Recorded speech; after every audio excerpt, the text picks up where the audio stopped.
Hello and welcome to Adam Ruins Everything, the podcast. I'm your host, Adam Conover, and I'm also the host of a show on True TV called Adam Ruins Everything. It's an educational comedy show where I tell you the awful truth about everything that you never wanted to have to need to know.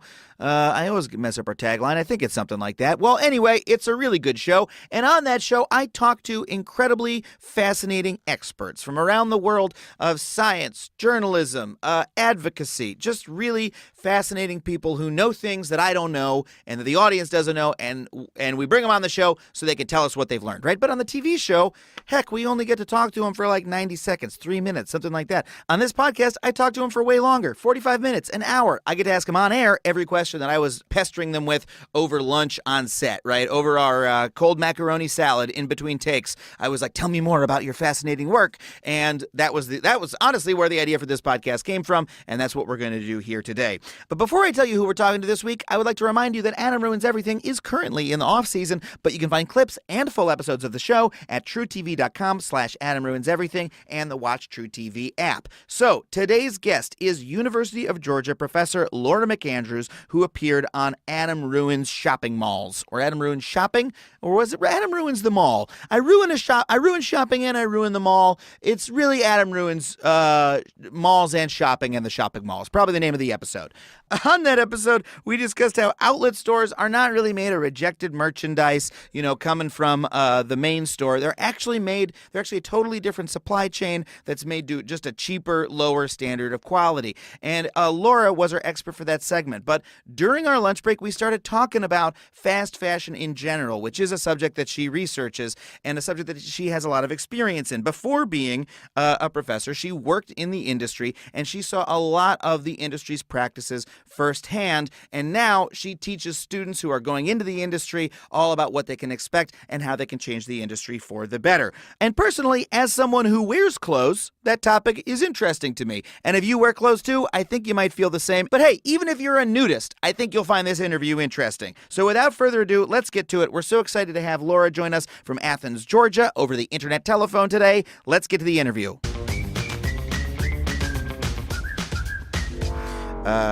Thank you so much, Laura, for coming on the podcast. Absolutely. Thank you so much for having me.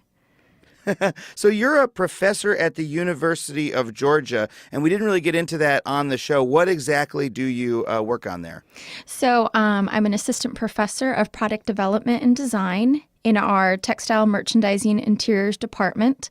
So basically, I kind of have a lot of fun classes I get to teach. I teach a lot of apparel design, creativity, and I also teach a class that really kind of focuses on this topic of kind of apparel quality and sustainability. And really a lot of those classes that I teach really comes out of my 9 years experience in the fashion industry. Right. So before you were a professor, you worked at Ralph Lauren, right, and The Gap, and that's why you came on to tell us about how outlets worked and the differences between, or how they don't really work the way people think they do. Exactly. So, yeah, I was a little Kansas girl that moved to New York City, and I worked at Ralph Lauren Children's Wear. I worked at The Gap. And then I also did a year working at Urban Outfitters in the anthropology division. So I worked the longest at The Gap. I worked about 5 years there, and that's where I really got to travel to different developing countries, and I got to analyze factories and mills, and I really got to see the supply chain of the apparel industry, which is kind of what I briefly spoke about on the show. So the different kind of the quality of different supply chains and the impacts of those supply chains on, overall sustainability. Right, and so that's what honestly, you came on the show to talk about outlets for that segment. But then, while the cameras weren't rolling, we started talking about fast fashion, your broader work there, and I got really interested in that topic. So, what did you see, in those travels that sort of opened your eyes specifically? Yeah, well, fast fashion is unfortunately, is probably all the brands that most of us shop at. There's Zara, there's Gap, there's Adidas, obviously Forever 21, H&M, and I could list so many more. But really what fast fashion is, there's kind of four things about, or aspects of fast fashion. So one it's cheap. Everything is about getting the very, very cheapest price. The other thing is the method and the timeline of manufacturing. And I'll talk about that in a second, especially in my travels to different factories. And then obviously it focuses on trend because they want the consumer to keep going into their store and buying something new. And then the last part is really that it's disposable, and it's really designed and created to be disposable. I've always had that experience. Like I used to joke, I used to do, a joke in my stand-up act about how when you go to H&M and you sort of run your fingers through the clothes, they just like disintegrate off the racks. Like they seem do. to be made out of like tissue paper. But that's, I assume that was just out of cheapness. They are literally designed to be disposable? They really are, from the fibers that we chose to the yarns to the fabrics that were knitted or woven, even the trims that we used. And then obviously the factories that we chose are lower quality factories that they're just not constructing them well. They're not using, they're using cheap even machinery, and the technology in there is very, very low. So, we knew a lot of things weren't going to stand up over time. But in some ways, again, it was really just designed to be trendy for that season. And the next season, we wanted them to come back into the store and buy our new thing. Right. And, what are broadly the effects of that supply chain and that means of construction? So there's a lot of effects. So there's a lot of effects both on the environmental aspect and really the social aspect. So if you look at the environmental aspect, and maybe just to kind of give the audience like an understanding, back in the day, there were 4 seasons. There was spring, summer, fall, and winter. You mean of clothing, not literal weather. Yeah. of clothing, exactly. So seasons of clothing. That's how, the Paris fashion couture houses, they were set up along those 4 seasons. So there was like an ebb and flow in design and manufacturing. Mm-hmm. But now with fast fashion, there are 11 to 15 and probably more seasons really? A year. Yes, it has increased by that much. What do they call them? Like, are there names? They're really delivery dates, and so we would essentially have different delivery dates that we would design into. So we'd have a January 1st delivery date, and that was to do a palette cleanse from all the holiday stuff. We would have. That's really the words that were used. Really? Then we'd have maybe a later in June delivery, and so they really were more delivery dates. So when you think of that environmentally, think of all the clothing then you're producing. You're essentially, if you think of the Gap, when you walk in there at least every month, you're getting a whole new supply of clothing. Wow. And that's why you see so many of those, like the sale rack, and we've kind of trained the consumer in some ways to live off of the sale rack. But a lot of those clothing, if you really just think of it from the retail side, it goes into sale, either it goes into, really they just sell things out, or they may donate it, or really a lot of times they just throw it away and it ends up in landfills.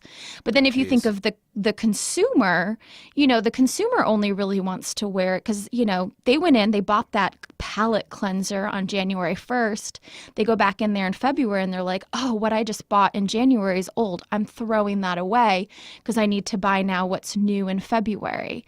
Right. So the consumer then is adding to the landfill. Or even what I think is even more devastating is that you donate it to Goodwills, the Salvation Army, and a lot of those clothing get dumped in developing countries.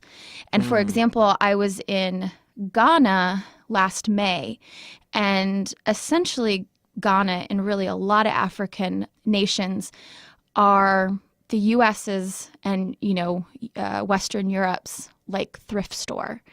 And so these clothing get dumped into that market, and it destroys then the local economy. So why would you go and get something made by the local seamstress, for maybe $5 when you can just buy a used T-shirt for $1. Right, we talked about that in our episode on Tom's shoes about how Yes. donating shoes isn't really, but we isn't a great way to help people in those nations. But we were sort of limiting that to shoes. That's true of. Can that really happen if someone is just donating their old H&M shirt to Goodwill? It can end up in those countries. Exactly. If it doesn't get sold here in the U.S., it ends up in Africa. Africa's a big, it goes to Southeast Asia too, but Africa's the big one that it does go to. I mean, the better alternative, I do say to students, and I say to like friends and colleagues, is find a local, like a local donation center. Every city, even, here in Athens, we have so many, it's a small, college town, but we have so many local donation centers that it stays within the community. It doesn't then get dumped into a developing country. Right now in LA, we have Out of the Closet, which I think is local to Yeah. Los Angeles. I've also heard that a lot of those donations, there's sort of like this market for like bulk recycled textiles that a lot of times when you donate your clothes and you're like, oh, it'll go, some orphan will wear it who really needs it. Really what's happening is it's getting sort of shredded down into just like bulk fabric and used for rags or something like that. Is that the case? I mean, a lot of them, I'm not exactly sure specifically of the example you're giving, but I think a lot of U.S. consumers, they think, oh, I'm donating this. It's going to go to someone really, really in need. And that's just not necessarily the case. I mean, there is really no research to support that. The research says it gets dumped into these developing countries, and the devastating thing is it's so damaging on their local economy because they Right. become so dependent on this secondhand kind of market that it creates. And if you think about it, the amount of clothes that, because we're buying them at such a rate as you describe, the amount of like donated clothes must be enormous, like just on an intuitive level, much higher than any secondary market that there would actually be in the United States, I would imagine. Oh my gosh. Yes, it's completely wasteful. I mean, I don't have numbers, but especially, it's just astronomical. Not only most of our textile waste and clothing waste really honestly ends up in the landfill. That's what's really, really sad. And then only like a smaller percentage then does get dumped into these developing country markets. Right. So most of your clothes are in a dump. That's what's really sad. So is this entire system with the extra seasons added and everything that caused more and more clothes to be made, was all the entire purpose of that just to get more people in the store, get them to come to the store more often, increase the rate at which people are turning over their clothes? Is it entirely sort of an artificial marketing pressure that's causing this waste? Absolutely. Really? At Gap, our merchandisers would always say to us, oh, we need to give her a reason to buy. Give her a reason to buy. And in doing that, having new product in the store gives her a reason to buy.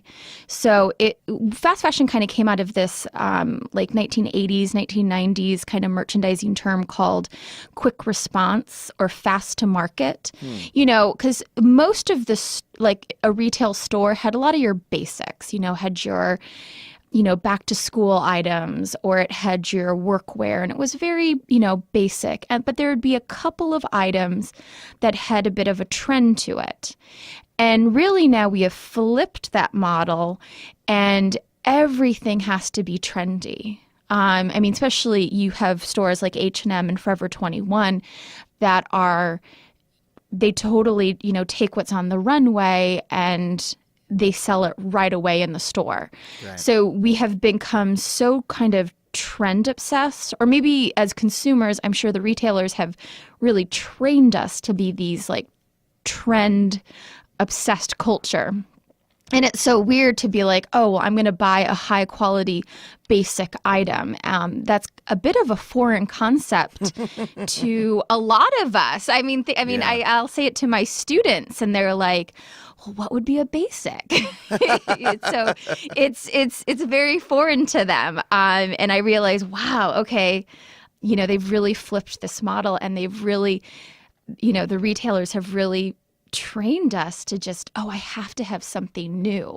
Sure. That will make me, that'll make me more beautiful, or that'll make me happier, and that'll make me worth something. I mean, you can get into like a lot of deep psychology behind it. But it's almost that I could also even imagine the poor construction quality of the clothes contributing to that turnover, because I always have that experience where I get something and I'm really excited about it because I like the style or whatever, and then a year after I buy it, I realize, wait a second, this doesn't fit. Like either I've gained a little weight, but also maybe it was because I was more excited about the style, and then I realized, oh wait, this is not actually flattering, or the cut isn't right, or whatever, and then I get rid of it, and so there's almost like that. I think the idea of a quality basic, like you said, is something that you could, it fits you right, and you can wear it for a really long time, and it sort of doesn't break down, and maybe you get 4 or 5 years out of wear out of it. Yeah. But it has to be well made for that to be the case, and so the incentive is to actually make the clothes poorly, because then people will always be a little bit dissatisfied because, my sweater pilled, I have to buy a new one. Yep. Oh, absolutely. And going back to that, these kind of poorly constructed garments and how they go through this supply chain, so when I talk about a supply chain, everywhere from, let's say, the farmer, the yarn producer, the mill that either weaves up your woven fabrics or knits up your knitted fabrics, and then the actual factory that puts the clothing together, to the retailer, to the consumer, that's an entire supply chain. So when I talk about these like lower quality supply chains, at every one of those kind of supply chain links, I, as a product developer, as a designer, I was having to make choices that I was lowering the quality. So maybe I got a fiber that, like a cotton fiber, maybe, I made sure it was like cheaper, that it was maybe a shorter staple, meaning that it could pill easier. Because longer stapled cottons, they're nicer, but they're more expensive. And then when I, was working with the mill and with the spinning of the yarn, again, maybe I chose a lower quality yarn that then was that made a lower quality fabric. And then on top of which, I was going to factories, and I was having to find factories that made it in the cheapest way possible, and I did knits. So knits is like the lowest skilled product. You need very lower skilled laborers, essentially, to do knit products. Really? Like sweaters knits, and things like that? Yeah, not sweaters, like T-shirts and all your athletic brand, just because there's a lot of give, and there's a lot of flexibility, and there's a lot of stretch with knits, so you can make little mistakes. Denim and think of suit jackets. They're way more tailored, so you do need way more skilled laborers. Yeah. So I was in countries that had these lower skilled laborers, that had maybe lower quality factories, but they could make our T-shirts for $2, $3, $4. So you'd go there, and, you definitely would notice how, so I spent most of my travel was in Vietnam, Cambodia, some in India, and then I spent a week sourcing in Bangladesh before the whole Rana Plaza disaster. But I was looking at factories. What was that disaster? Could you remind? Oh, I'm sorry. Yeah, the Rana Plaza factory collapse happened in, was it 2011 or 2012? And essentially, because again, fast fashion decided they were kind of done with Vietnam and Cambodia, because the apparel industry they chase cheap labor. Yeah. No, they do. It is cruel. Yeah. They chase cheap labor. Oh, your standard of living is too high. On to the next country. Yes. That's why China has, they're doing the iPhone. They've said, right. Screw clothing. We're sticking with the iPhone. But, and it's moved to Southeast Asia, and then it went to Bangladesh. So you had a lot of companies like American Eagle, Abercrombie, even, Old Navy, and we were looking at potentially going there for Gap. And they just kind of rushed to Bangladesh. But the thing is with Bangladesh, it didn't have the infrastructure to really support all these new factories. And when I say infrastructure, not only the roads were bad, but you had buildings that had cracks in them, that didn't have proper foundations, that just weren't safe, sound buildings to be having all these thousands of people and these heavy machinery moving into. Jeez. So, you had these people that were like, oh my God, let's just set up these factories really quick. And, they put all their money into, let's buy some sewing machines, let's get the people in here, and let's start getting these orders. And unfortunately, there was a huge building collapse and thousands of people died. Thousands, man. It's unfortunate that the apparel industry doesn't have much hindsight, because it's not too much different than the shirtwaist, the Triangle Factory fire in New York City in the turn of the century. And that's the interesting thing, is that we had these problems. Yeah, that was the Lower East Side. I remember when I was living in Greenpoint, Brooklyn, there was like a memorial where people were chalking where people who died and the women who died in the Triangle Shirtwaist Fire lived, and one of them had lived on my block. In that, but 100 years prior, and so I was like, oh wow, that really happened here. It sort of hit me at home. But we improved our standards and our safety here, but now we've exported those jobs to places that don't have those same standards. Yeah, we really do. We exported all of our problems to other countries. I think that's one way to take care of it. Shovel all the, when you got a pile of laundry on your floor and companies coming over, shove it in the closet, right? Yep. I cut you off before. You said you went to Bangladesh before that disaster happened, and what did you see there? So I saw really deplorable factories. Again, I saw factories that had cracks in walls that, one of the things I remember my VP always telling me is, when you go into a factory, ask to go to the bathroom and see where they take you. And it was funny how most of those factories did not have a bathroom for me to go to. Wow, really? So, I mean, granted, I was white, and so I don't know if they were trying to get me the nicest bathroom, but there were some factories I didn't see bathrooms, which I think is just a normal thing people should have at work. Even if you are working in a developing country, you should have a place to go to the bathroom. So you're like, can I go to the bathroom? They just shook their head like, no, there's no bathroom. Yeah, they were very nervous. They're like, well, I heard, it's under construction. It's getting fixed. We've had some plumbing issues, and you would hear this kind of, repeated. Yeah. In other words, they don't want you to see it. Basically. I mean, they may have had one or they may not have. I don't know. Right.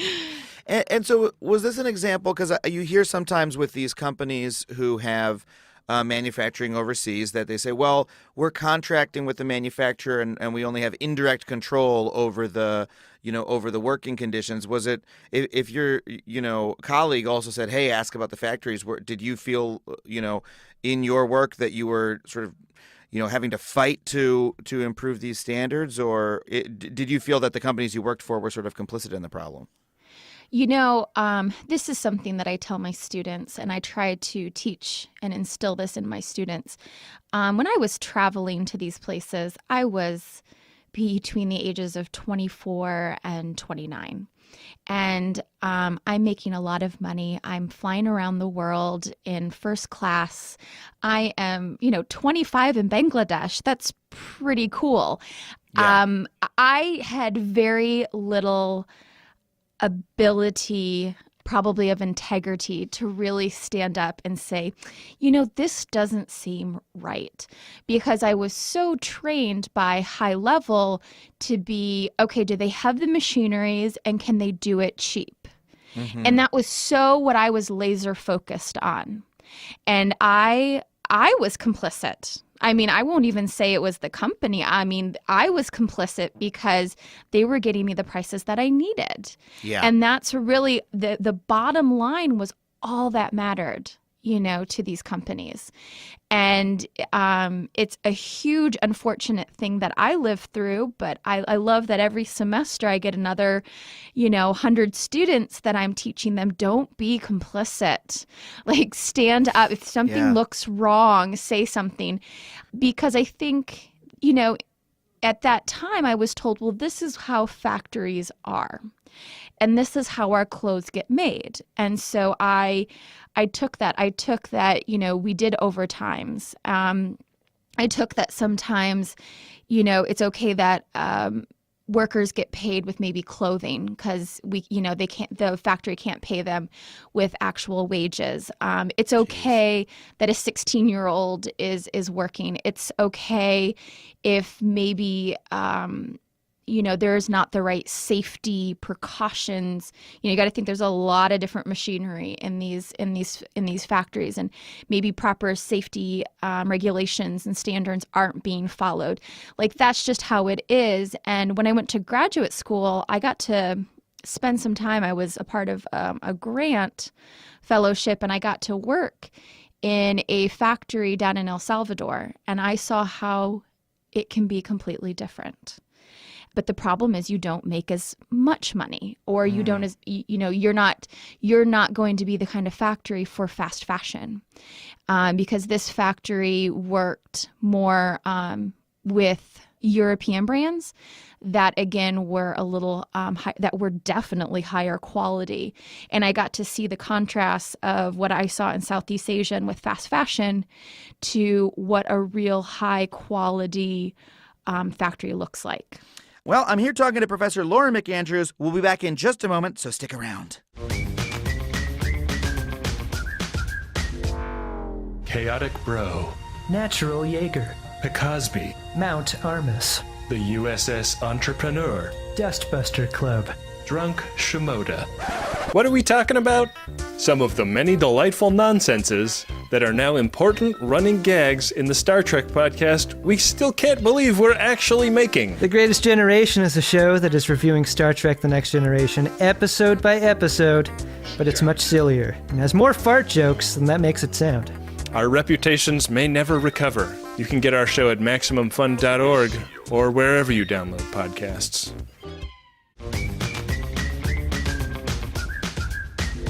Welcome back to Adam Ruins Everything, the podcast. I'm here talking to University of Georgia professor Laura McAndrews about fast fashion.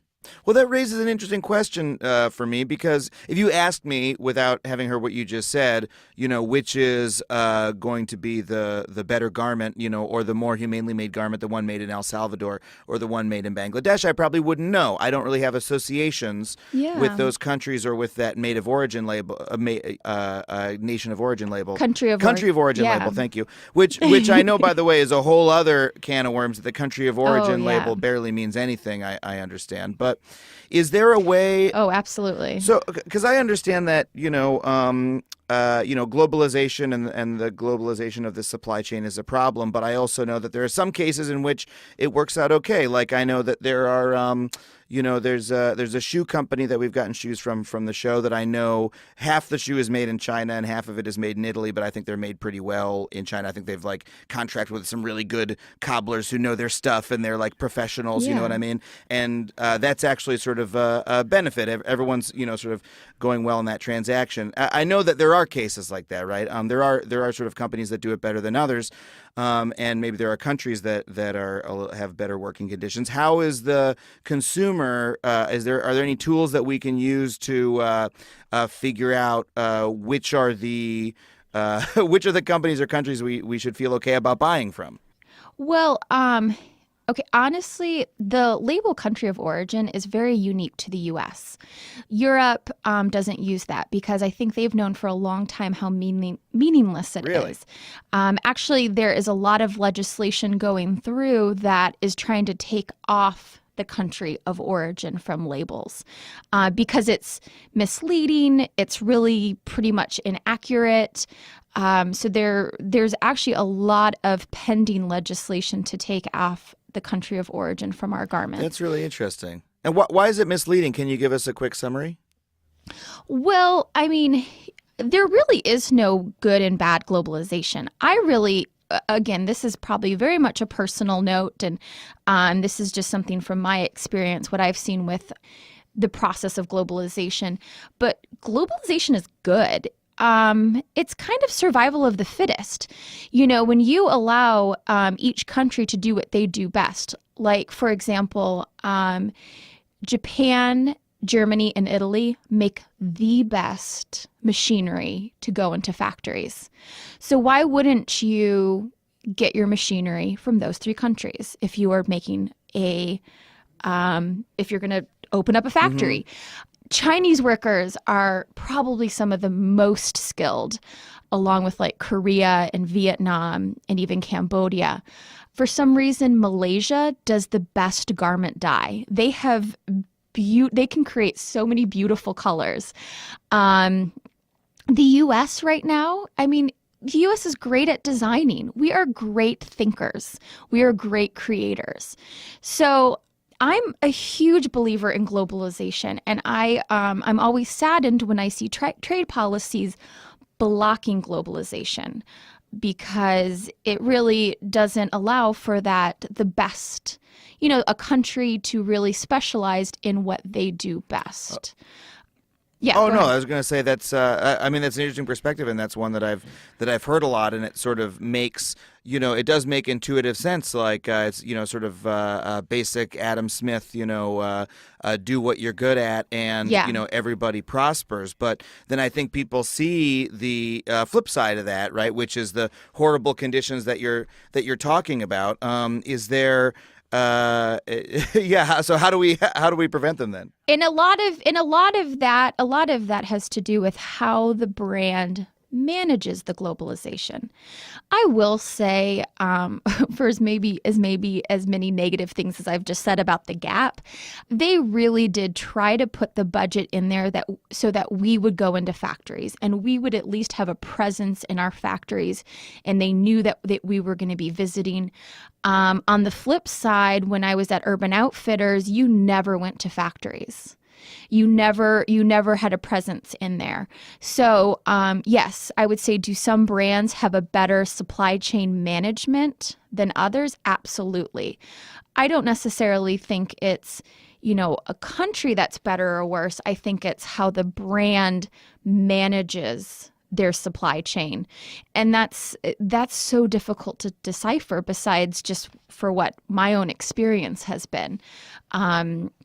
Because you can't really read that on a label. You can't really ask that, at the retail level. Right. The supply chain is so invisible to us. I think my understanding of country of origin labels, and the reason why they don't mean much, is because you might have cotton that was grown in the U.S. or spun into yarn in a different country, and then that yarn is taken to another country that makes the textile, and then that is taken to another country where they actually assemble the shirt or whatever it is, and then I don't know, it comes back to the U.S. and they put the price tags on it. So what country is it from? It's from all those countries at once, but we choose one of those and we say, oh, it was made here in the place where they just will have the sewing machines. Pretty much, it's the main sewing construction. So basically the side seams or the neckline or like a center front or center back seam. If you think of it, even when you say made in the USA, there's very, very low standards. You don't need to have sewn that much in the US to slap that made in the USA, especially if you're using NAFTA trade regulations. You're right, it really is meaningless. A great reference for people is Travels of a T-Shirt, one of my favorite books. And what the author and researcher did was basically buy a T-shirt from her school's bookstore, and she followed it. She found the Texas, cotton supplier. She found the Indonesia yarn supplier, and she traveled around the world like her T-shirt did. And that's a very, very common way our clothes get made. And we just have to know that. So is there given that reality, and given the fact that we can't, see the supply chain, when we're in downtown and hey, there's Forever 21, there's the Gap, there's what's a higher level brand? There's a Brooks Brothers, there's a or whatever. Yeah. I can go into the Brooks Brothers and I can touch the clothes and go, okay, well, these seem to be made better. And the countries that, it says it was made in maybe seem a little bit, higher up the developing country chain. But, how am I to know, or how am I to make decisions if I now care about this issue? I always say probably the easiest way, if you are not wanting to make, kind of a negative kind of imprint on our planet, if you want to be better at, the environmental and the social aspect, especially when it comes to buying apparel, the best thing to do is, instead of buying, let's say if you're going into Brooks Brothers and you wanted to buy 2 jackets, could you get away with just buying 1? I mean, honestly, the best thing that I can really advise, because things are so convoluted, things are so difficult to really research. And I mean, if you do your due diligence and you do your research, you can find, some of these scandals out. But the best thing to do is just buy less. I mean, honestly, because I have students and they're just like, I feel so overwhelmed with all these evils that you've told me. Like, I can't walk into an H&M. I can't walk into a Forever 21, but I'm a poor college student and I do want to buy something. And I just go, hey, how many times have you walked into an H&M and you've gone in and you've bought 4 tops? What if you just bought 1 or 2? I mean, that's really, I mean, that's that kind of quiet, maybe a little bit of a protest in there that you can do of saying, hey, you know what? Yeah, you may have sold this T-shirt for $6.50, but I'm not going to fall into the trap of them buying 4 of them. I'm going to only buy 1 of them. Or, God forbid, you just wait, save up, the $20 and just buy 1 really great T-shirt from, go into Nordstrom's and buy something, or to maybe just a higher quality brand. And that would really be okay. Like you're not going. So, I mean, I honestly, that's my best advice to people is, we've been trained, to be this consumer driven kind of population, that the more we have, the happier we are. And that's not true. I mean, thousands of research will back me up on that statement. It's just so interesting that the system is so complex that it's, when asked like, okay, how do I tell the good brands from the bad ones? Sort of the best advice you can give is, just buy less generally, and that's, and you're a yes. It's really difficult. I mean, I teach my students different skills, from looking at fabric, from looking at stitches and seams. I mean, without knowing all of that, and even that, it's so hard. Like, even I go in and I'm still sometimes surprised at I found such a high quality garment at like a TJ Maxx. And then I found a crap, quality something at Banana Republic. It's really difficult to tell. I hate to say it's really hard, and so much of the time that it seems like the brands will change their suppliers in the middle of yes. you'll go to a place, hey, this is where I get my jeans, they fit me nice, they seem to be nice quality, I buy 1 pair every year and a half when I bust through the crotch the last one in my case, and then you go there and you're like, oh wait, it changed, the jean isn't the same, it's got the same name, it's still the short skinny jean, whatever jean, but it's like, oh wait, it's clearly made of something different, something happened and I don't know what. Oh, we changed factories sometimes every season, because again, we would change based on the cost. So, if we had like a popular T-shirt that sold great one season and we were going to replenish it the next season, we would send it out to our suppliers and vendors and we'd say, hey, we have another 1 million units of this. Do you want this? We need a better price. Wow. So we absolutely did that. Again, that's the nature. Remember the first thing I said about fast fashion, it's all about the price. And it's not like that price, that discount, that cost savings doesn't, it doesn't trickle down to the consumer. It's that the company, got more money, got more markup. In general, my target markups, meaning from what I landed the garment here in the U.S. in the distribution center to what the consumer bought it at full price, a lot of times my targets were an 82% markup. Really? Yeah. And that's in fast fashion where people are buying, Yep. $6 T-shirts. Yep. That's insane. Because when you see those deals, and you're like, well, they must just be making a couple pennies on this. But Nope. but that's actually a huge margin for. I mean, clothes. granted, things would get marked down, and then of course that would take a punch to the markup. But we would never mark it down any more than that. We were still making around 40%. So that's a lot still. So let me ask, you're like in this, you're in the fashion world, you're seeing these things, and you're maybe, your consciousness is opening to them a little bit. Or is that what happened? Were you in this world and you said, wait a second, this stuff is a little messed up. Let me sort of jump out of this and go into teaching, or how did that happen? Oh, I was laid off from the Gap in okay. in 2009 during all those layoffs. So that's why I'm Got it. so Well, I hope you karma- made a protest as you left. You said, you know what? This is an unethical business anyway, and you stomped out the door, I hope. I know. I wish. No, I think I was like so confused. No, they were, Right. there was just so much job elimination. There was about a year there at the Gap. And I mean, it's still, I have 200 friends from the New York office that got laid off last summer or the summer before. So they have just been doing so many layoffs. And New York City in 2008 and 2009, there was a whole city laid off on severance. And luckily it was summertime. So it was actually really fun, but it was a little depressing.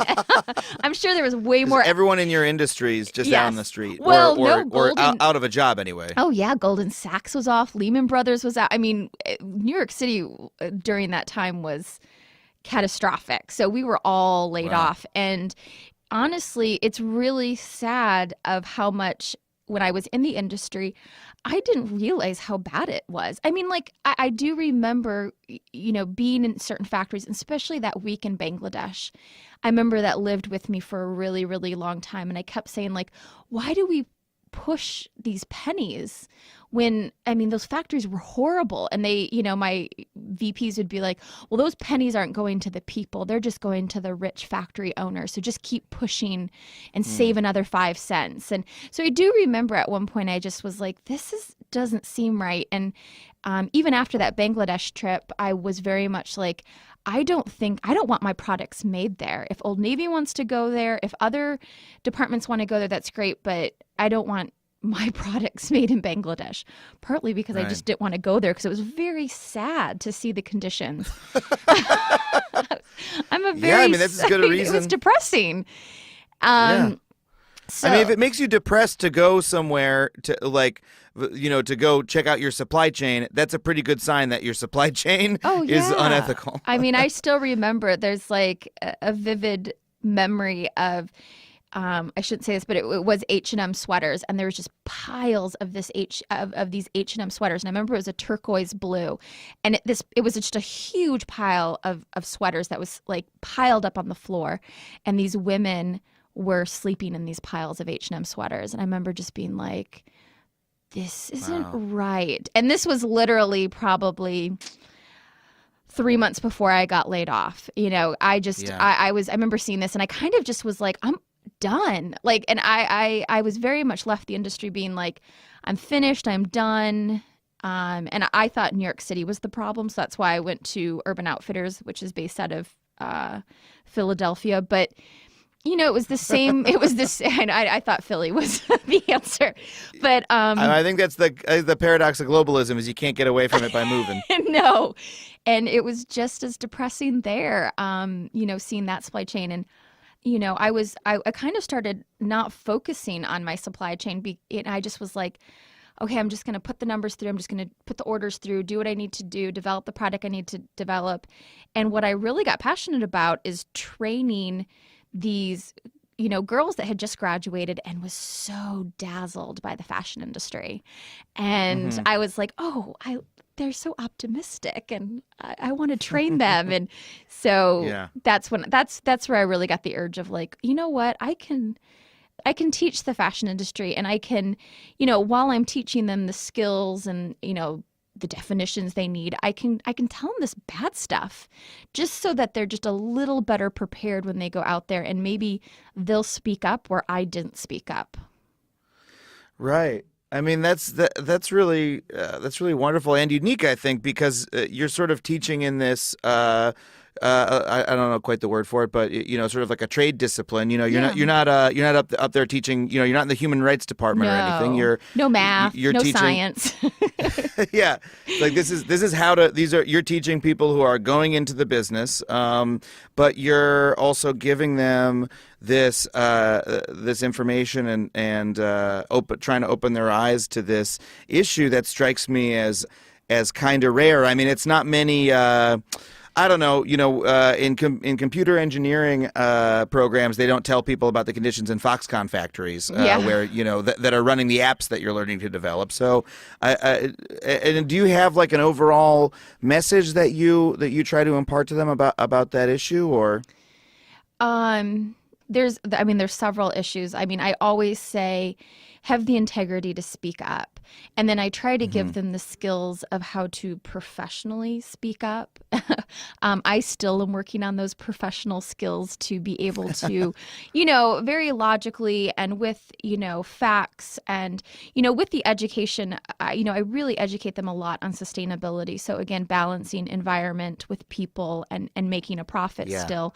I really do try to teach them that so they understand, okay, like we can balance this process and we can still make money. So I definitely try to teach them, the integrity to speak up and not to be afraid to. Like, it's okay to ask questions and ask, if something doesn't seem right, it probably isn't right. So, at least when they're going out into industry, they're not complicit, because I think for a long time I was very complicit and I was very dazzled by all the things I was getting and all the, you would stay in the most expensive hotels. And I tell them that. And I say, just because your company's paying for that doesn't mean you should put your integrity and just your compassion, behind, what your paycheck is. So ask questions, look out for the little people. I mean, the thing is, the apparel industry is this very powerful and very amazing industry, because I have seen it go into countries and take it from a very impoverished, developed country and industrialize it.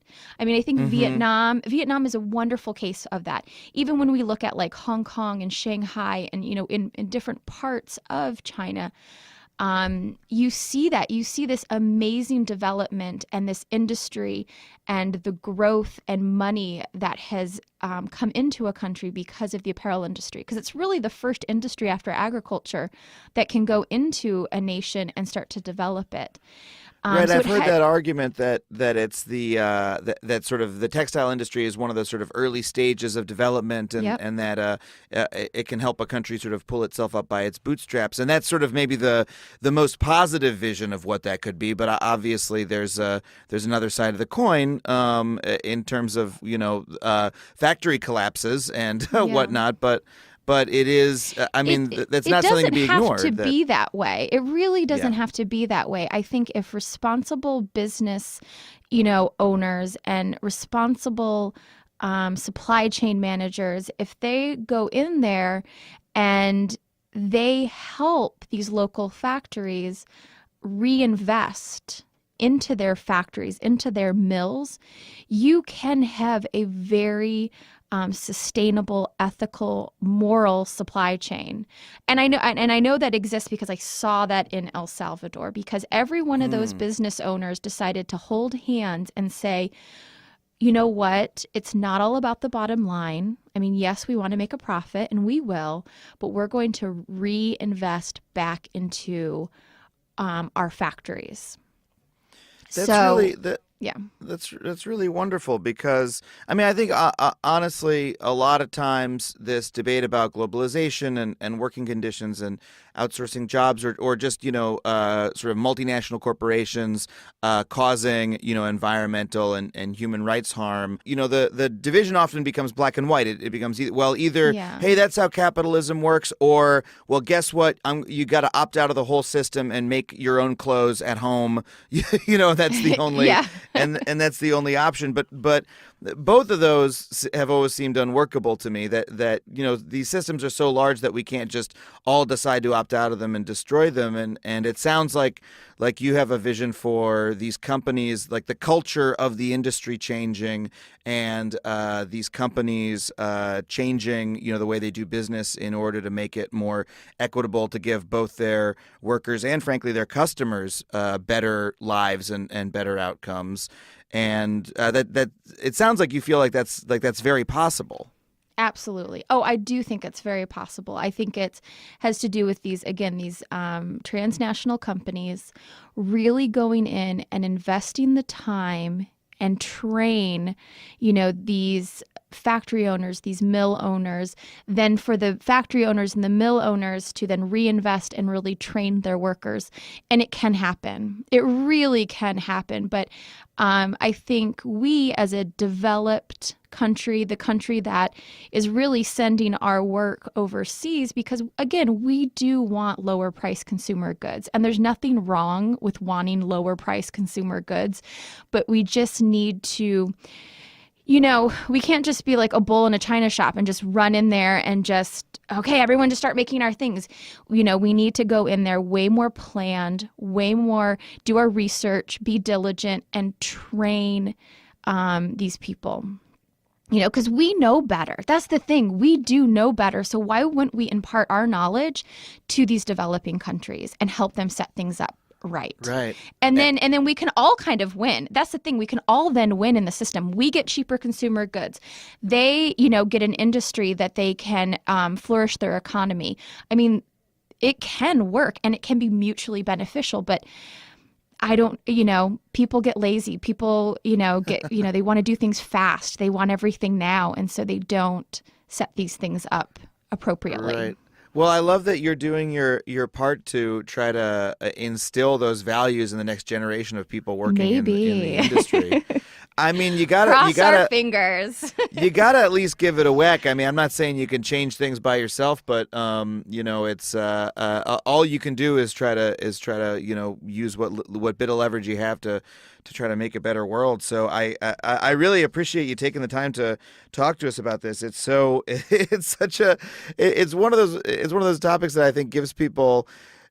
You go to the store and you're like, I know something's wrong here, but I don't know quite what, and so it's really fascinating to hear that you as an on the ground person working in the industry sort of had that same experience, but that you have such a even-handed response to it, and I love the idea that someone can work in the industry but still have a soul and still be working to make it better and still make money like capitalism says they're supposed to. That's a good message.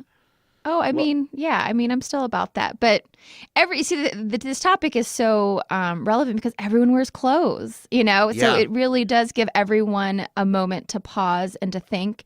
And if, we all collectively kind of say, hey, let me give that big brand a message. Let me buy less. Maybe then the system will start, rethinking itself. So we'll see. But thank you so much. Well, yeah, thank you so much for coming on, Laura. It's really wonderful to talk to you. Absolutely. All right. Have a great one, Adam. Well, thank you again one more time for coming on the show, Laura. And that is it for Adam Ruins Everything, the podcast this week. We will be back in 2 weeks, so please tune in. Our producer is Sharon Morris. If you like the show, please be sure to tell a friend and subscribe to us on iTunes or your favorite podcast app. And don't forget, leave us a rating or a comment where you subscribe. Again, Adam Ruins Everything is currently in the off season, but you can find clips and full episodes at truetv.com/Adam Ruins Everything. Thanks for listening, everybody. Bye-bye.